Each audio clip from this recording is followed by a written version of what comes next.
So I have a question. So do you observe any like correlations between the batch size during your training and your like a final like a result? Yeah, thank you. Yeah, it's a good question. So for our work, we didn't notice the difference between the training batch size or like test batch size. But I know like some existing work like the deep inversion, like because they need to match the so-called statistics stored in the batch normalization layers. So in their work, like the batch size kind of matter, yes. But in ours, it does not. Hi, this is Hui Ying from University of Chicago.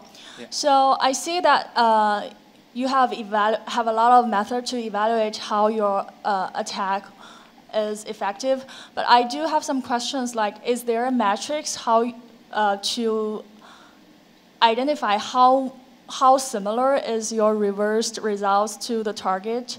I see that you have human study on like 5 random selected other people and see if they could identify the target image from those, but do you have like any deterministic method to showing how similar your results is similar to the target images?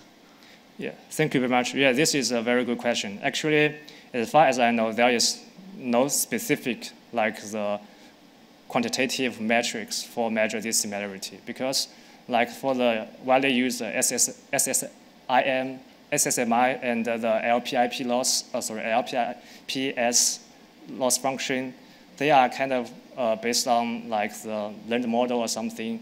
But you know, I think to evaluate those, human study is kind of necessary and more accurate. Yeah, because finally we kind of rely on humans to decide if the kind of the privacy is leaked or not. Yeah, and yeah, actually we did some kind of more complicated user study, a human study. Yeah, so like in the shown evaluation, we only did like with the random select image. We also select some complicated image, like we select the similar individuals from the perspective of the target model.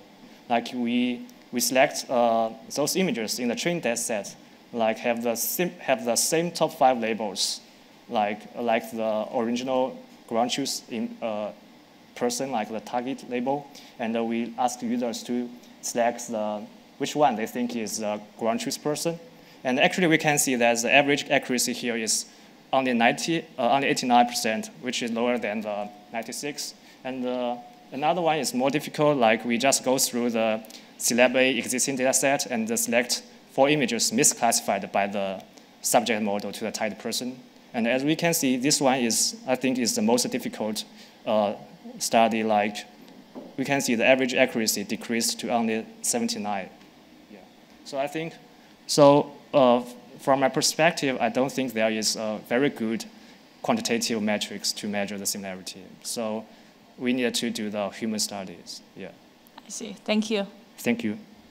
Hi. So I noticed that for the attack, the threat models you studied the white box, you studied the black box soft label. I was wondering if you guys had looked at like if you just give the hard label.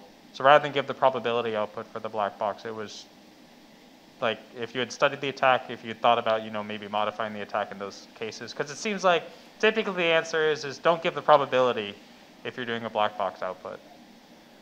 Yeah, good question. Let me rephrase so make sure I understand you. Like, so you mean for the black box one, if we only review the label instead of the confidence score, can the attack succeed? Is that your question? Right. Or could you design the attack around that kind of idea?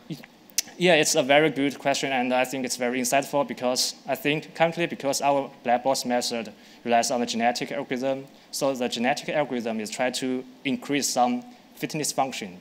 In our case, it's the confidence, the target confidence. But if we only have the label, then I think our attack cannot work. Yeah, and